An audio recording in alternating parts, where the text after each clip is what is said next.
हरे कृष्णा। सभी भक्तों का स्वागत है आज की भगवत गीता क्लास में। पहले हम मंगलाचरण करते हैं।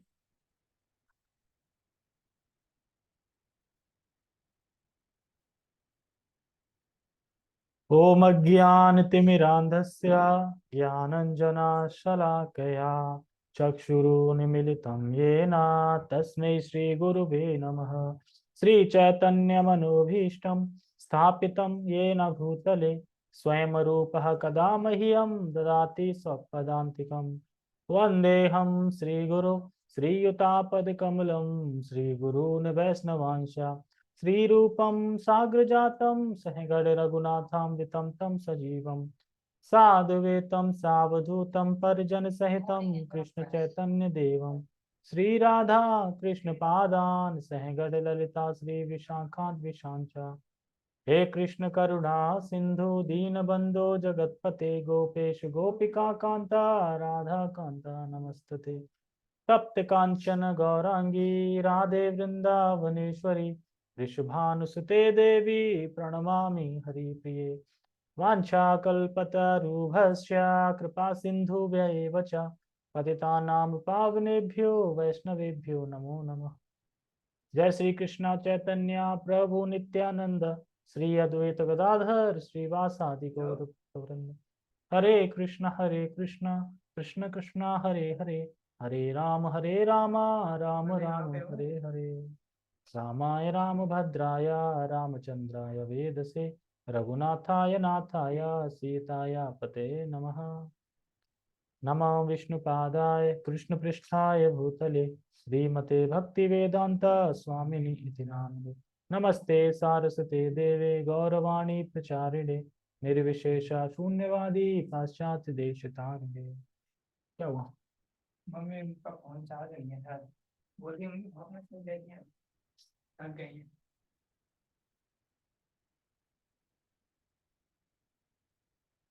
हरे कृष्णा।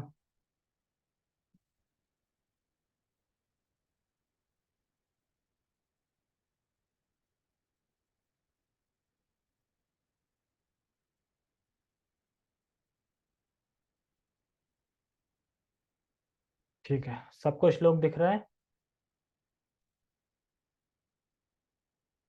ठीक है, तो आज के श्लोक में भगवत गीता थारूप अध्याय 11 श्लोक क्रमांक 33 को हम पढ़ेंगे। तो भगवान ने पिछले श्लोक में बोला था कि इन सबको मैं पहले ही मार चुका हूँ। पितामह भीष्म और सभी जो राजा हैं, राजागण हैं, और भीष्म द्रोण, इन सबको मैं पहले ही मार चुका हूँ। आप टेंशन मत लो, मतलब मार चुका हूँ मतलब मार रहे हैं, सबको सबको मार रहे हैं। तो फिर बोल रहे हैं इसलिए, तो इसलिए किस लिए? तुम युद्ध करो, खड़े हो जाओ, युद्ध करो, क्योंकि मैं पहले ही इन्हें मार चुका हूं, इसलिए। तो इसलिए से अब बोलेंगे आगे, ठीक है? तो पहले हम श्लोक उच्चारण करते हैं। तस्मात् त्वम् उत्तिष्ठ लभस्व जित्वा शत्रून् भुङ्क्ष्व राज्यं समुद्रम् मयि वेते निहिता पूर्वमेव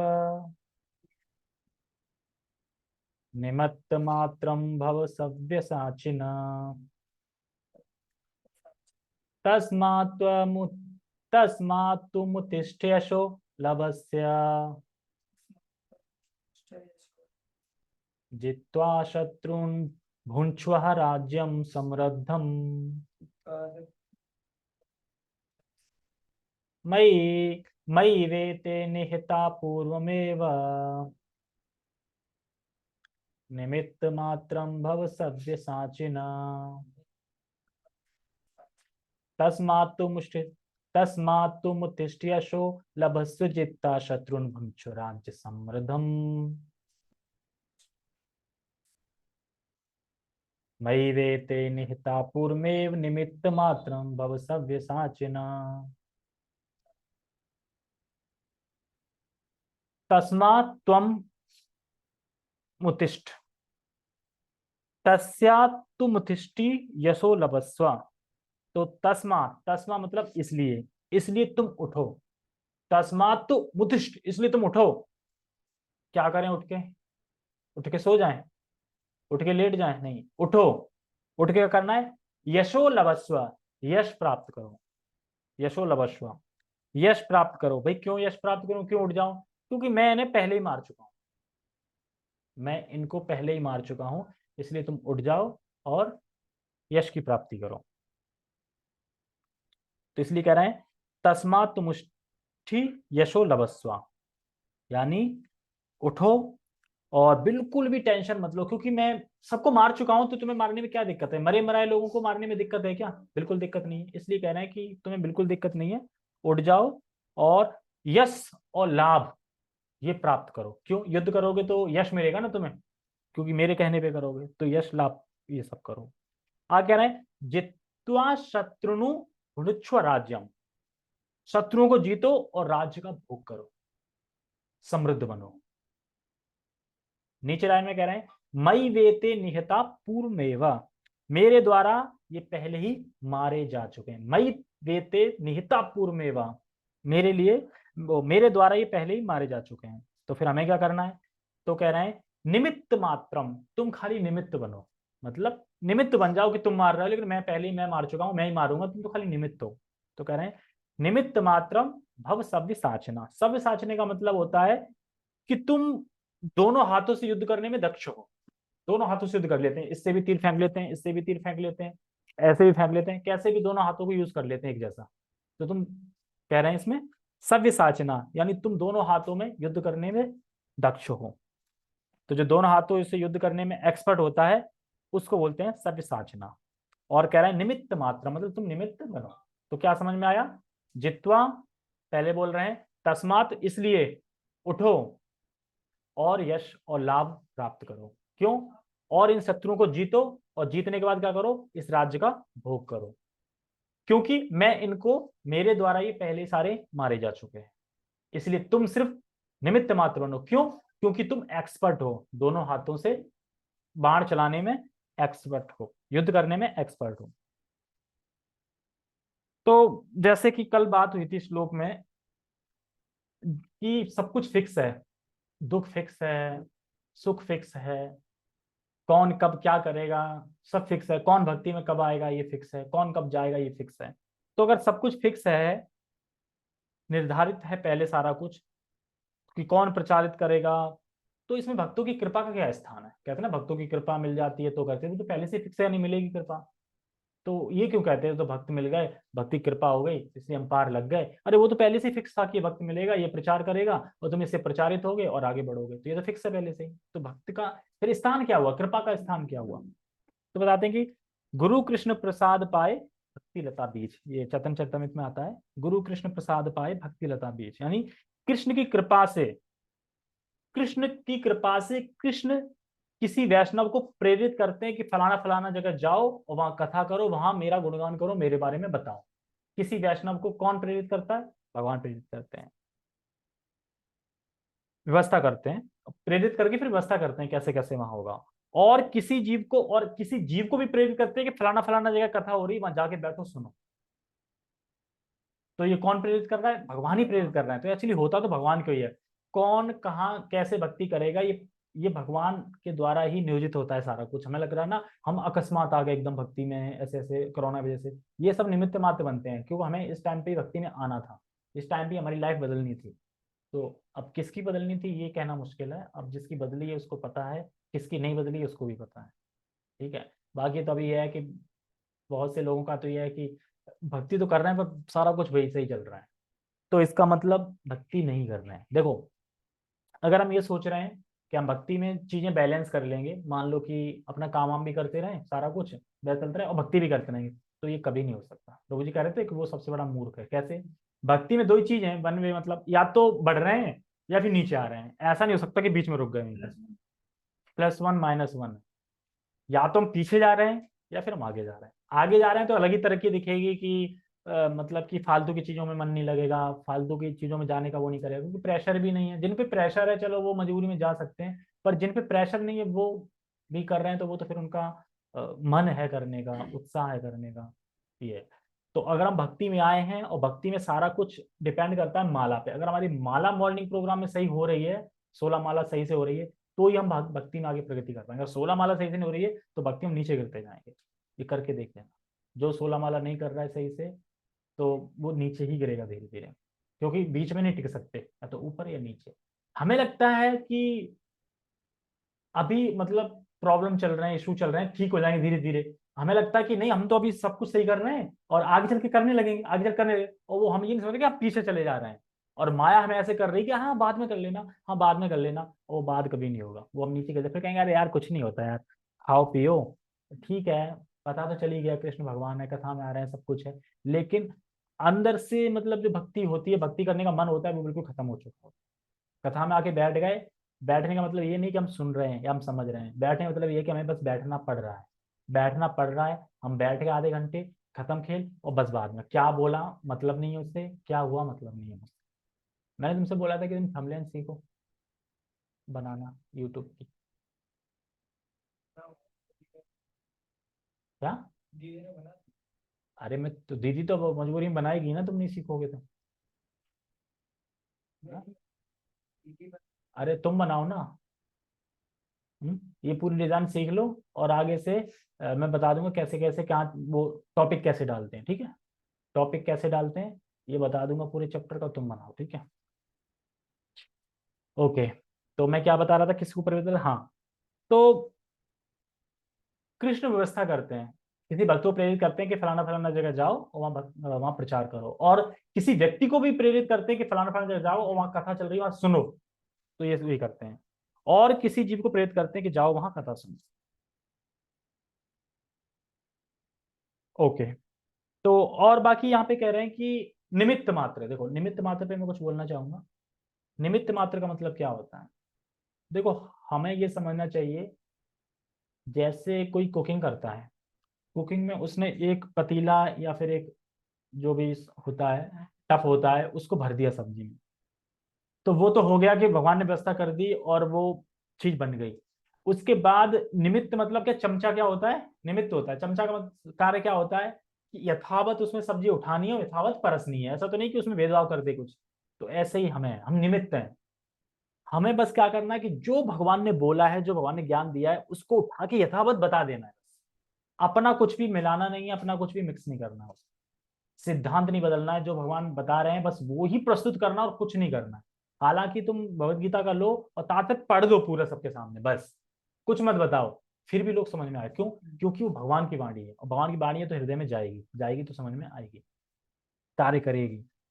तो ये यहाँ पे बता रहे हैं कि हमें केवल भगवान के ज्ञान को देना है, उसमें चेंजेस कुछ भी नहीं करना है, क्योंकि हम भगवान की कृपा के निमित्त बन रहे हैं। मतलब हम तो भगवान की कृपा के निमित्त बन रहे हैं, खाली निमित्त ही तो बन रहे हैं, सारा कुछ तो भगवान कर रहे हैं। देखो, भगवान ने शरीर दिया है, भगवान ने शरीर में शक्ति दी है, सब कुछ तो भगवान की वजह से ही कर रहे हैं ना, प्रेरित भी भगवान ही कर रहे हैं, हम तो निमित्त रहे, खाली निमित्त हैं खाली करने के लिए। तो इसीलिए यहाँ पे कह रहे हैं कि हमें कृष्ण का चमचा बनना है। किसका चमचा बनना है? कृष्ण का चमचा बनना है। चमचा मतलब जो कृष्ण बोल रहे हैं उसको यथावत प्रस्तुत करना है और कुछ नहीं करना है। मैसेज कौन कर, इसमें कौन मैसेज करने लगा भाई, इसमें तो सब अनपढ़ है। ये कौन मैसेज कर रहा है सुबह? मैमो बताती बनाती है ना, फिर क्यों बोल रहे हो? क्योंकि मैं अभिषेक से बनवाना चाह रहा हूँ ना, इसलिए बोल रहा हूँ ना, अभिषेक को भी तो बना, वो तो ससुराल चली जाएगी फिर। अरे कि हेमलता तो बना रही है, और हेमलता पता चले वो बड़ी भाभी ने उधर बुला लिया, फिर हमें फोन ही करता रह गया, भेजो भेजो भेजो भेजो, वहाँ नेट नहीं है, ये नहीं है, वो नहीं है। अरे अभिषेक तो यहीं रहेगा ना, वो कहाँ जा रहा है? उसकी शादी होगी तो बहू आएगी ना, जाएगा थोड़ी। आई होप समझ में आ गया होगा। और वैसे भी देखो, एक इंसान का मन होता है बनाने का, कार्य करने का, और जो इंसान का मन कार्य करने का, बनाने का होता है, उसे बोलने की जरूरत नहीं पड़ती, कभी बोलने की जरूरत नहीं पड़ेगी, अपने आप आ जाएगा। अगर मैं भूल जाऊंगा तो वहां से आ जाएगा मैसेज कि टॉपिक बताओ या ये बताओ देना है, ये सब चीजें। तो ये एक मन होता है भक्ति में। अगर आप बोलना ही पड़ रहा है हर बार कि भेजो भेजो भेजो, तो फिर इसका मतलब है कि फिर तो बाहर डाल दिया है ना। और ये सब होता है डिपेंड 16 माला पे ही होता है, जो 16 माला करेगा उसे भक्ति में करने का मन होगा, अब जो नहीं कर रहा है उसका मन नहीं होगा, जाहिर सी बात है। ठीक है, सीखना दीदी से है। ओके, आगे पढ़ते हैं टेक्स्ट। तो निमित्त समझ गए, हमें निमित्त बनना है, हमें कुछ भी एक्स्ट्रा नहीं बोलना है। कह रहे अतः उठो, लेटने के लिए, लड़ने के लिए तैयार हो जाओ, हो, और यश अर्जित करो। अपने शत्रुओं को जीत कर संपन्न राज्य का भोग करो। ये तो कहते हैं भगवान तो भोग करवा रहे हैं। हाँ, अरे हम निमित्त ही हैं, ये सब मेरे द्वारा पहले ही मारे जा चुके हैं। और हे सव्यसाची, सव्यसाची क्यों बोल रहे हैं? क्योंकि एक्सपर्ट हैं दोनों हाथों से युद्ध करने में, इसलिए सव्यसाची तुम तो युद्ध करने में केवल निमित्त मात्र हो सकते हो। या भगवान कितनी बड़ी बात है, निमित्त मात्र हो सकते हो। हम इससे ज्यादा कुछ हो नहीं सकते किसी भी चीज में, निमित्त मात्र ही हो सकते हैं। इसलिए हमें कभी अपने आप को ज्यादा एक्सपर्ट नहीं समझते कि मैंने करा, हम निमित्त मात्र ही हो सकते हैं, इससे ज्यादा कुछ नहीं हो सकते हैं। तो यश अर्जित करो, पर हमें यश प्राप्त करने के लिए नहीं। देखो इसमें जैसे भगवान ने बोला स्टार्टिंग में कि खड़े उठ जाओ, युद्ध करो और यश प्राप्त करो। तो भक्त का यश चाहता है, भक्त कि मेरा यश हो, मेरा बोलबाला हो, फॉलोवर हो, ये चाहता है कि भक्त? भक्ति बिल्कुल नहीं चाहता। भक्त सिर्फ ये चाहता है कृष्ण कैसे प्रसन्न होंगे, भगवान कैसे प्रसन्न होंगे, वो बस ये चाहता है यश प्राप्त कर। लेकिन लेकिन भगवान इतने दयालु हैं कि वो अपने भक्त को ही यश देते हैं, प्रदान करते हैं। देखो करा सब कुछ भगवान ने, युद्ध किसने लड़ा, कुरुक्षेत्र के किसने मारा, भगवान ने। सब कुछ तो भगवान कर रहे थे ना, लेकिन श्रेय किसको दे दिया, यश किसको दे दिया, अर्जुन को। तो भगवान कार्य ही करते हैं। जब तुम भगवान की प्रसन्नता के लिए प्रचार करोगे, प्रीचिंग करोगे, तो भगवान तुम्हें यश देंगे, तुम्हें यश प्रदान करेंगे। लेकिन हमें क्या सोचना है, ये हमारी वजह से यश नहीं मिला है, ये भगवान ने दिया, और हमें आगे अपने गुरु वैष्णव इनको फॉलो कर देना, मतलब उनको फॉरवर्ड कर देना चाहिए। हमें अपने पास यश नहीं रखना चाहिए कभी कि हम फूले में समाया, हाँ हम तो कुछ हैं। कि जो भी है गुरु की कृपा से है, शील प्रभुपाद जी ग्लोरीज हैं, उन्हीं की कृपा से है, उनको ही फॉरवर्ड कर देना चाहिए। ठीक है, इस तरीके से। क्योंकि जो प्रीच करेगा, प्रचार करेगा, तो यश तो प्राप्त होगा, यश तो मिलेगा ही मिलेगा। ठीक है, अरे आपने क्या कथा कर दिया, आप तो ये हो वो, ऐसे यश बहुत मिलेंगे। जैसे कि प्रभु जी बता रहे थे कि वो भगवद गीता कथा कर रहे थे, तो एक बैठा था अर्जुन इस जगत का, कह रहा वाह वाह प्रभु जी, वाह प्रभु जी, क्या आपने बताया, क्या आपने बताया, आपने तो कमाल कर दिया। आप तो ऐसा लग रहा है कि आप स्वयं श्री कृष्ण के रूप में यहाँ प्रकट हो गए बताने के लिए, और मैं हूं अर्जुन सुनने के लिए। कह रहा कि, तो प्रभु जी कह रहे नहीं नहीं, मैं तो सेवक हूं, मैं तो तुच्छ दास हूं, मैं वो नहीं हूं। कह रहा नहीं, आप हो। क्यों नहीं हो आप हो, मैं अर्जुन हूं, देखो मेरी गीता। उसने भैया अपना फर्रा दिखाया, क्या क्या लिखा कि अब कृष्ण ये बोल रहे हैं, अब मैं अर्जुन हूं, मैं ये बोल रहा हूँ। तो ऐसा नहीं है अब कोई मतलब इतना यश दे रहा है तो हम मान लें हाँ हाँ हाँ, सही कह रहे हैं, हम कृष्ण हैं, कृष्ण की जगह ले ली। नहीं, हम हमेशा दास हैं और हमेशा सेवक रहेंगे। तो लोग तो कहेंगे, तो इसलिए भगवान कह रहे हैं यश प्राप्त करो। तो यश प्राप्त करके हमें ये नहीं कि हमें यश में खो जाना है, मेन ये है प्रीचिंग करनी है कृष्ण को प्रसन्नता के लिए। कृष्ण प्रसन्न होते हैं। जैसे कि चैतन्य महाप्रभु जब 500 साल पहले इस धरती पे आए थे, तो उनका दुख क्या था कि जो यवन है, जो नीच लोग हैं, मतलब यवन है, जो नीच नहीं, जो यवन है मतलब जो कि अपने मतलब भक्ति से विमुख है, बिल्कुल भोग विलास में लगे, उनका उद्धार कैसे होगा।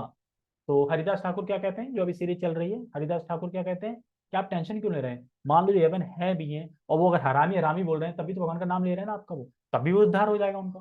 तो वो नाम के ऊपर इतनी व्याख्या कर देना, कहते थे कि उनका उद्धार तो हो ही जाएगा, वो कहीं ना कहीं तो भगवान का नाम ले ही रहे हैं। जब अजामिल ने नारायण लिया, उसका उद्धार हो गया, तो फिर इनका क्यों नहीं होगा। तो चैतन्य महाप्रभु का दुख क्या है, यही है कि कैसे प्रचार हो, नगर कीर्तन कैसे हो, मतलब कैसे उद्धार हो सकता। तो इसलिए हमें भगवान की प्रसन्नता के लिए क्या करना है, प्रीच करना है, हर किसी को बताना है भगवान के बारे में कि देखो तुम कृष्ण के दास हो और हमें कृष्ण की सेवा करनी चाहिए। इस तरीके से बस बताना, उसका खोया हुआ संबंध जगाना है। तो हम जो भी प्रचार कर पा रहे हैं, मान लो कि अब जो कोई प्रचार कर भी रहा है मान लो, तो क्या उसमें सामर्थ्य जो है ना प्रचार करने का, वो कहाँ से आ रहा है, वो भी तो कृष्ण से ही आ रहा है। तो फिर अल्टीमेट तो कृष्ण ही कर रहे हैं ना, लेकिन फिर भी इतने दयालु हैं कि भक्त को यश दे देते हैं। तो सारा कुछ यश तो वैसे भगवान को ही जाता है, सब कुछ भगवान ही करने वाले हैं। ठीक है, और क्या करें, लास्ट में करें निमित्त मात्र हो सकते हो। तो भगवान की सेवा में हम निमित्त मात्र ही बन सकते हैं, इससे ज्यादा कुछ नहीं। तो भगवान यहाँ पे किस कारण से उठने के लिए बोल रहे हैं, उठो और युद्ध करो, क्यों बोल रहे हैं, लड़ो, है?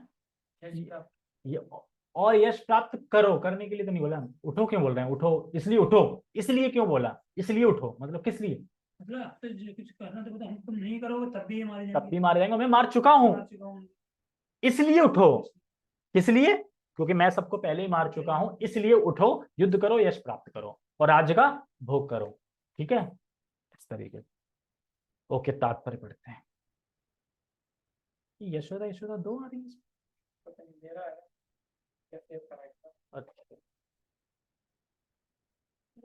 तात्पर्य,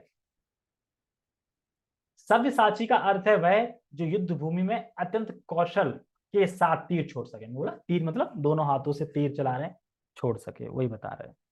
इस प्रकार अर्जुन को एक पटु योद्धा के रूप में संबोधित किया गया है, जो अपने शत्रुओं को तीर मारकर मौत के घाट उतार सकता है।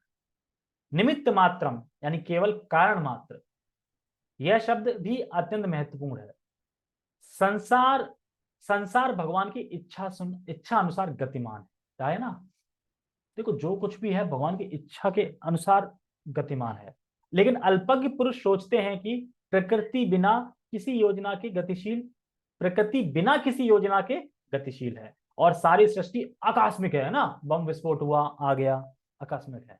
ऐसा अनेक तथाकथित विज्ञानी हैं जो यह सुझाव रखते हैं कि संभवतया ऐसा था या ऐसा हो सकता है, किंतु इस प्रकार के शायद या हो सकता है का प्रश्न ही नहीं उठता। प्रकृति द्वारा विशेष योजना संचालित की जा रही है। तो देखो प्रकृति द्वारा विशेष जो योजना है ना वो संचालित की जा रही है। जैसे कि भक्ति समझ सकते हैं कि इस जगत का उद्देश्य क्या है। इस जगत का उद्देश्य क्या है, भक्त क्या समझता है, इस जगत का उद्देश्य क्या है, कि लोगों को ढकेल सकें, भगवान के बारे में बता सकें, वरना समझर के वाला में मतलब कि जगत का उद्देश्य क्या, मतलब हमने इस जिंदगी में आए तो क्या उद्देश्य हमारा, कृष्ण की प्राप्ति, कृष्ण प्रेम प्राप्ति, ये भक्त जानता है। बाकी पर महान से महान लोग हैं, मतलब दार्शनिक हैं या फिर वैज्ञानिक हैं, जैसे इसमें बता रहे हैं ना, महान से महान लोग हैं, ये नहीं समझ पा रहे हैं कि ये जगत दुख का घर है। क्या वो समझ पा रहे हैं जगत दुख का घर है? वो क्या कहते हैं, नहीं हम ये ऐसा ऐसा स्कीम निकालेंगे, ऐसा ऐसा कर देंगे तो सुखी हो जाएंगे, हम ऐसा ऐसा कर देंगे तो सुखी हो जाएंगे। वो यही तो सोच रहे हैं ना, हर बार कुछ ना कुछ निकालते जा रहे हैं कि हम सुखी होंगे, वो सुखी हो नहीं रहे हैं। तो महान महान लोग जो वैज्ञानिक हैं वो नहीं समझ पा रहे हैं कि ये जगत दुख का घर, लेकिन जो भक्त है वो जानता है कि ये जगत क्या है, ये दुख का घर है, और इस जगत में रह के हमें भगवान की प्राप्ति करनी है। भक्त जानता है, लेकिन महान महान लोग नहीं जानते।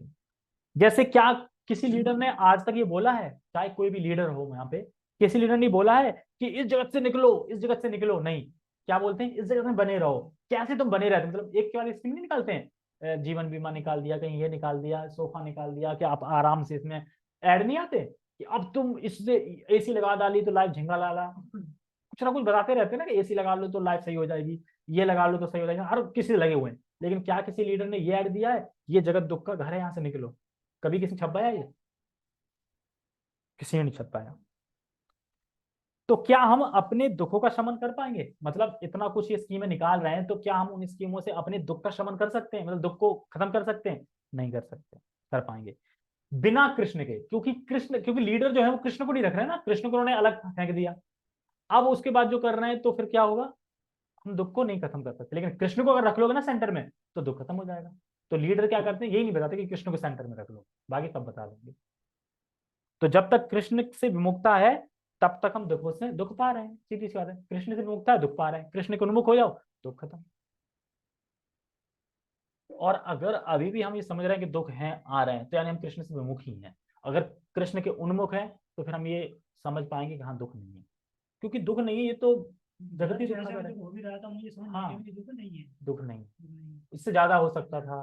देखो भक्ति तो यही है, दुख आता है तो सोचता है कि भगवान बहुत बहुत धन्यवाद, मुझे तो बहुत मिलना था, मैं तो पापी हूँ, अधम हूँ, आपकी कृपा से मुझे कम मिला है।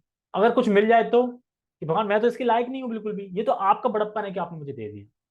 तो ये दोनों चीजें कर सकते हैं। ठीक है, आगे बढ़ते हैं। यह योजना क्या है? यह विराट जगत बद्ध जीवों के लिए भगवान के धाम वापस जाने के लिए स्वावसर यानी सुयोग है।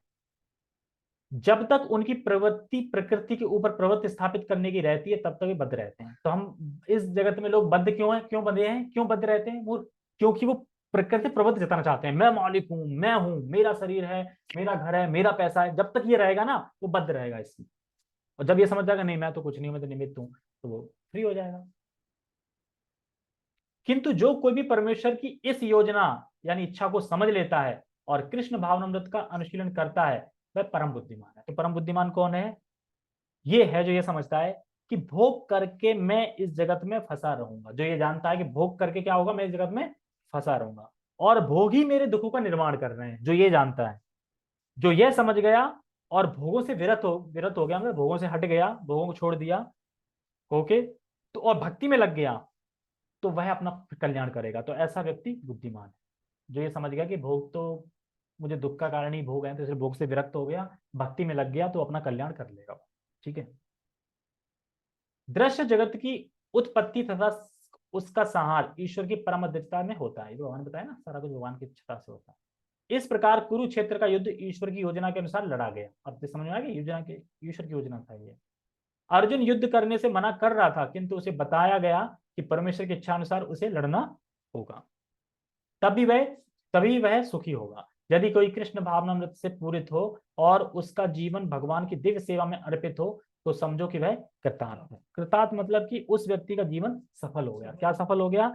जैसे कि मन से, वचन से, इंद्रियों से, कर्मों से जो सारा कुछ भगवान पे उन्मुख हो गया, भगवान के उसमें लग गया, तो समझो वो फिर सफल हो गया। जब वह भगवान हरि की सेवा कर रहा है ना, मन से, वचन से, इंद्रियों से, कर्म से, तो उसका जीवन सफल हो गया। नहीं तो उसकी इंद्र तृप्ति पूरी तरह उसको विफल कराएगी। उसकी अगर वो मतलब भगवान के लिए सेवा नहीं कर रहा है, इंद्र तृप्ति अपने उसमें कर रहा है, तो उसकी सारी इंद्र तृप्ति करेगा तो अपने आप को क्या करेगा, अपनी पूरी लाइफ को विफल कर लेगा। विफल, सफल और निष्फल, तीन चीजें होती हैं। सफल का मतलब होता है कि जैसे पेड़ का एग्जांपल दिया था प्रभु जी ने, पेड़ पे आम के पेड़ पे आम आया, मतलब आम के पेड़ पे आम है, तो ये क्या हो गया, सफल, मतलब मिल गया। निष्फल मतलब फल नहीं आया। और विफल मतलब पेड़ पे फल तो आया पर जहरीला फल आया। आप समझे सफल विफल में क्या है? देखो, सफल हो गए ठीक है, अगर निष्फल हो गए, निष्फल हो गए तो भी ठीक है क्योंकि आया ही नहीं, लेकिन अगर विफल हो गए तो ये खतरा है, क्योंकि ये फिर उल्टा जहरीला। जैसे कि तुम्हारे दिमाग में भगवान निराकार है, ये घुसा दिया गया। या तो ये चलो तुम भगवान मान लिया कृष्ण है, या पता ही नहीं है तुम्हें कि कौन भगवान है। ठीक है। जिसको पता नहीं भगवान कौन है वो सही है, जिसको ये पता निराकार भगवान है वो सही है। निराकार वाला डेंजर है, जिसको पता नहीं, मतलब आगे चल के चलो पता चल जाएगा कृष्ण भगवान है, मान लेगा। लेकिन जिसने निराकार मान लिया वो तो मानेगा ही नहीं, कृष्ण का स्वरूप है, कृष्ण सारा नहीं, हम तो वही में लीन होने वाले हैं, भगवान का कोई इंद्रिया नहीं है, वो तो बहुत ज्यादा डेंजर है। ठीक है। ओके। हरे कृष्णा। जगत गुरु श्रील प्रभुपाद की जय, श्रीमद् भगवद गीता की जय, निताय निताय गौर प्रेमानंदे। ठीक हो।